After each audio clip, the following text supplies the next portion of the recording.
We're starting off chapter 2 with a pretty interesting section here on complex numbers. When we talk about complex numbers, the things that we want to achieve after we get out of this section is we're going to be able to add and subtract complex numbers. We need to be able to multiply and divide complex numbers. And then we need to be able to perform operations with square roots on negative numbers, being able to simplify out expressions with multiple negatives under the square root. And then finally, we'll be able to solve quadratic equations that have those complex imaginary solutions. Okay, first up, let's define the imaginary number I. I is just whenever we have a negative under a square root. We define the square root of -1 to be I. Now, in and of itself, of course, that's not a real number. It's, by definition, an imaginary number. But we still deal with it because we can raise this to even powers and get a real number. Please notice over here, I say, well, this is just like any other equation. I can square both sides, and I can say, well, I squared is going to equal the square root of -1 squared, which is -1. So I squared is -1. It's the number that you can multiply by itself and get a -1. There's no real number that can do that, but the imaginary number I can. Now, that imaginary number I frequently occurs in a binomial form with a real number component. And we're going to see that in several problems coming up here. We say the set of all numbers in the format of a plus bi, that's going to be called a complex number, where the a and the b are real numbers, but that b is tied to, or I should say multiplying, an imaginary number, the square root of -1 there. The standard form of any complex number is that format, the real number plus the real number times the imaginary number, a plus bi. Now, that format of the a plus bi that I said was our standard format, we can add or subtract these just the same way that we would with polynomials, or I should say binomials, since that's a two-term expression. Notice on this next page how simple it is to add and subtract these standard forms of complex numbers. So in my first example here, I have the complex number 5 minus 2i, and I'm adding to that the complex number 3 plus 3i. Well, okay, just like with a binomial problem, I would add like terms. Same thing I'm doing here. I'd say, well, the 5 and the 3 have to be combined. 5 plus 3 is going to combine to be 8. I combined the real number components. Now combine the imaginary components. I'll have a -2i plus a 3i. Well, we know -2 plus 3, that's going to be +1 for the coefficient of the I. You'll see I get my final answer down here, and I put it in that standard form, a plus bi. In this case, it ends up being 8 plus I. Now, notice for my second example, I do a subtraction of a complex number. No big deal. That minus sign is just going to distribute to both of the terms within. And I'll have 2 plus 6i minus 12 plus I. Again, I collect my real numbers. 2 minus 12, that's going to give me -10. And then 6i plus 1i for a total of 7i. My final answer there, I can see, is -10 plus 7i. Now, look at what happens when we multiply these complex numbers. Not bad at all. This first example here, I have a monomial term, the term 7i times the binomial expression here, the complex number 2 minus 9i. That 7i just distributes to both terms on the inside, and I'll have 14i, and then minus 63 I times I minus 63 I squared. Now, please remember, I squared is defined to be -1, so you can't leave an I squared in a problem. This instant you get an I to the second power, you have to replace it with a factor of -1. Now the I, you can't do anything with that, so I'll just have 14i minus 63 times -1. That's going to give me plus 63. So I have 14i plus 63. I can't leave my answer in that format. The final format of any number in complex form needs to be a plus bi. So it's 63 plus 14i, final answer.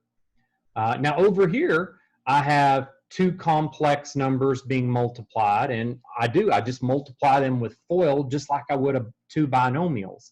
5 plus 4i times 6 minus 7i. I'll have 5 times 6, that's going to give me a 30 for the first term. I have a 5 times a negative 7i. We know that's going to give us a minus 35i for the second term. Then I'll have a 4i times a 6. That's going to give me plus 24i for the third term. My last term, 4i times a negative 7i. We know 4i times a negative 7i, that's going to be a minus 28i to the second. Now, two things you have to worry about here. Of course, your middle terms are like terms, so we can combine those. We'll have minus 35i plus 24i. Those will combine to be minus 11i. But that last term, the I squared term, you cannot leave that. We know I squared is just a factor of negative 1. So that becomes minus 28 times negative 1, which is going to make that term plus 28. I know I'll have 30 plus 28. It's going to give me a constant of 58. And then that I term I can't do anything with. So after I combine those two, I just get 58 minus 11i for our final answer there. So now we've added and subtracted with complex numbers and now shown how to multiply with complex numbers. Pretty straightforward. What if I want to multiply with complex numbers and be able to work things out to where the complex number is no longer? Oftentimes we need to get rid of the imaginary portion of a complex number. Well, the easiest way to do that, especially when we're multiplying, is to multiply by what's called the complex conjugate. The complex conjugate of a plus bi is just the exact same two terms, except you put a minus sign between them. So it's a minus bi. This is going to be very reminiscent of whenever you got rid of, or I should say rationalized, a binomial expression that had roots in it. You always multiplied by the root conjugate. Same idea here, except now I'm trying to get rid of the imaginary number, so I multiply by the complex conjugate. Complex conjugate, same two numbers, opposite sign in between.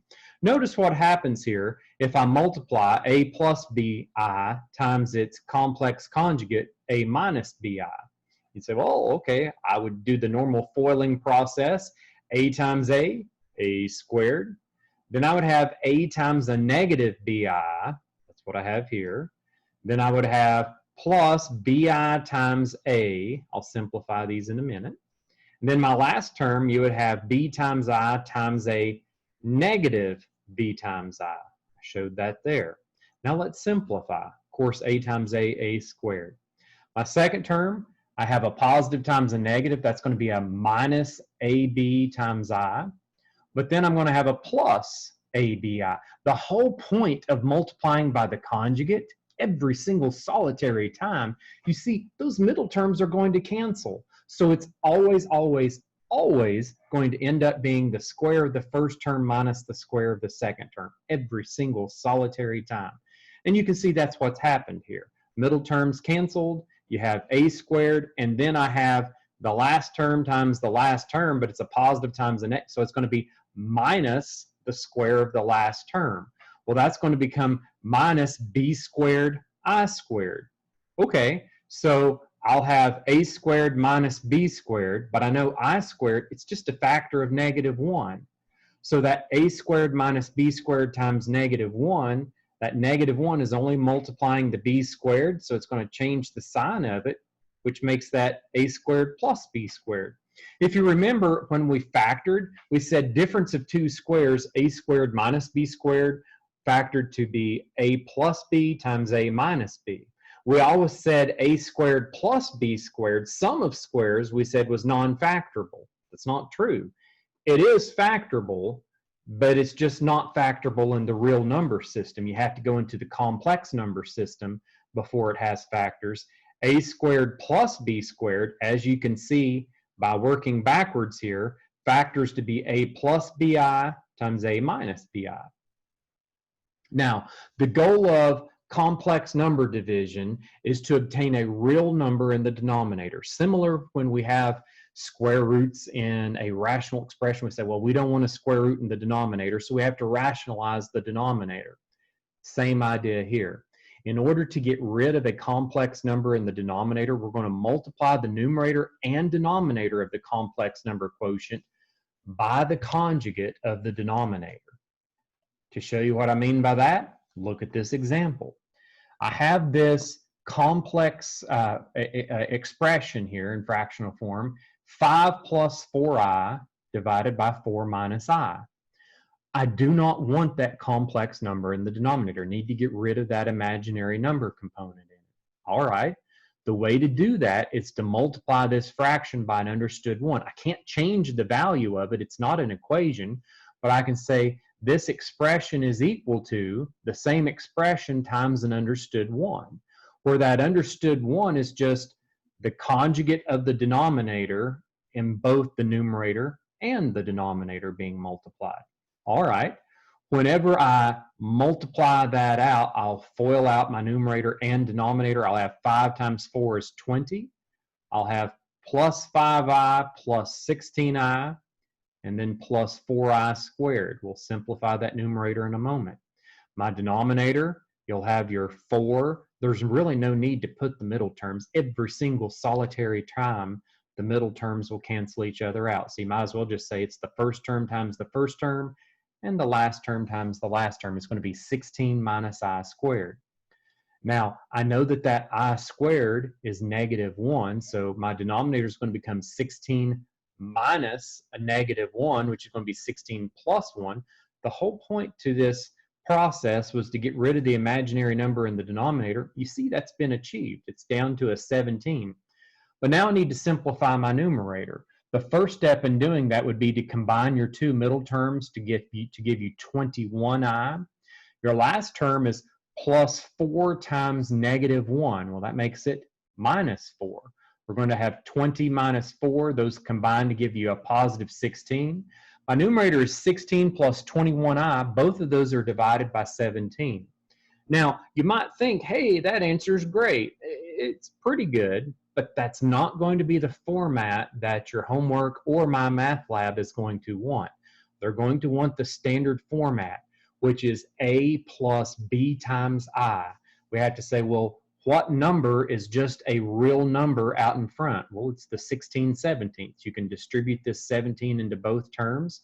And then plus what number is multiplying the imaginary number? Well, you can see that if you divide that 17 into each term in the numerator, you're going to get 16/17 plus 21/17 times I. And that would be the final complex answer for this standard form, or final standard form answer of this complex answer. Now, please keep in mind that the square root of -1 is I. So anytime I give you the square root of, say, like a negative times any number, you can just think of it, well, whether or not that square root of b can be simplified, the square root of -1 can be simplified. The square root of -1 is I, so I can think of this as the square root of -1 times the square root of b, and the square root of -1 comes out, and it's written as I on the root of b. Now, that's going to help us simplify out problems. Let me show you what I mean by that. If I ask you to add the square root of -27 plus the square root of -48, please remember, you can't add any square root expressions unless they have the exact same term inside the root. So please, please, please don't be the student that says, well, is this just equal to the square root of -75? Doesn't work that way. So what I do to try to add this expression is I'll go in here and say, well, I know that 27 has a perfect square factor of 9. So when I'm looking at this, I'm looking at it as the square root of -1 times 9 times 3. The square root of 9 comes out as a 3. The square root of a negative comes out as an I. But then I'm still left with a remaining factor of 3 that was not a perfect square. So I have 3i on the root of 3. Similarly for the 48. And especially after you get that 3 in the first one, you might just want to say, well, I know that the second one, if this is going to add, it has to have a factor of 3 remaining. Well, 48 divided by 3 is 16. Wonderful. So now you can see, well, I'm going to break this one into -1 times 16 times 3. -1 comes out as an I. Square root of 16 comes out as a 4. And then I'll have the square root of 3 left inside the root. Now, can we add these two roots? Well, yeah, absolutely. The time when you can add roots is when you have the exact same numbers on the inside. How do we add the roots? You combine their coefficients. So I'll have 3i plus 4i is 7i. Final answer of 7i on the root of 3. It's a good problem there. Now, what if I have an entire expression that I'm trying to square? So this binomial of -2 minus the square root of -3, I'm trying to square it. The first step I would like you to do, even before you square it, and remember your order of operations, PEMDAS, first step is to simplify the parenthesis. Well, there's not a whole lot to simplify in this parenthesis, but what I can do is say that square root of -1 can be simplified as an I. So this is going to be -2 minus I, and now I have the square root of 3. There's no negative inside there because it came out as an I. Now I can go ahead and square this, and just to show my work, I went ahead and said, well, when I'm squaring a group like this, then I'm multiplying that group by itself. I wanted to make sure you see where I'm getting each of these values. The first term is going to be -2 times -2. That's my +4 there. Then I would have -2 times a -I on the root of 3. Well, that's going to give me a negative times a negative is a +2i on the root of 3. Same thing's going to happen for the next term. I'd have -I on the root of 3 times a -2. Negative times a negative is a +2i on the root of 3. And then my last term is going to be a -I times a -I. That's going to be a +I squared. And then the root of 3 times the root of 3 is just 3. That's where I got the 3i squared from for that last term. Now when I simplify, the middle two terms combine to give me 4i on the root of 3. The last term, remember, I square is just a factor of -1, so I have +3 times -1. It's going to make that last term -3. I know 4 minus 3, that constant needs to be kept out front. 4 minus 3 is 1. And then I'll have my +4i on the root of 3. And I can say that is my nice final format. Now, it doesn't matter if you write it this way or technically the standard form way. If you're really, really trying to write it as a plus b times I, you'd say it's 1 plus 4 on the root of 3 times I. Most people don't put the I after a root because it looks confusing as to whether the I still is inside the root or not. So most textbooks will err on the side of just putting the I in front of the root like that to make sure there's no confusion that it's still remaining in the root. But that does go against the standard format of a plus bi. So just remember, whenever there's a root in it, they may not want you to put the I at the very end. Now, the last thing we were talking about, and it's certainly not one of my favorite topics, whenever you're solving out quadratics, I would rather you use other techniques, but the quadratic formula is a helpful, easy technique for solving out quadratic equations. We haven't yet seen many where the portion under the square root called the discriminant is a negative number, because whenever it's negative number, we often just say, oh, well, then there's no solution. Technically, there are still solutions. It's just there's no real solutions. There's always going to be two solutions, and in this case, both of those solutions are going to be complex solutions. Let's see an example of that. So I'm giving you the quadratic equation x squared minus 2x plus 2 is equal to 0. So it's already in our standard form, so we can just go ahead and say, well, a is 1, b is -2, c is 2. So x equals -b plus or minus the square root of b squared minus 4ac all over 2a becomes the -b, +2, plus or minus the square root of b squared minus 4 times a, which is 1, times c, which is 2, all over 2a, which is just going to be 2 times 1. Now I need to simplify this expression. On the inside, negative 2 squared is 4. We know 4 times 2 is 8. I'm getting the square root of 4 minus 8 in there. So now I bring this down to the next step, and obviously 4 minus 8 simplifies to be negative 4. I'll have 2 plus or minus the square root of negative 4 over 2. Now, I can simplify that root of negative 4. I can say, well, I know the square root of 4 is 2, and the square root of negative 1 is I. So this numerator is going to simplify to be 2 plus or minus 2i over 2.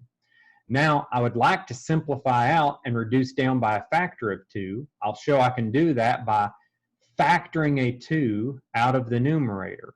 When I do that, I'll get 1 plus or minus I times the 2. Now this factor of 2 can cancel with the factor of 2 in the denominator. And when I cancel that out, I'm just left with my answer, 1 plus or minus I. So these are our two complex solutions. Please don't mistake that as just one solution. This is two solutions. So if I wrote the solutions out in set notation, I would say, well, my solutions are complex conjugates of one another. They are 1 plus I and 1 minus I. Now, something to keep in mind, anytime you have a complex solution like this, they always occur in a pair. So if I say, ooh, the solution 5 plus 7i is a solution, well, then you know 5 minus 7i is also a solution. They cannot occur in isolation. They're called complex conjugate solutions. So it's impossible to only have one complex solution. You always have two. All right, guys, that'll do it for this section. Please try the homework for 2.1. I think you'll have some fun with it.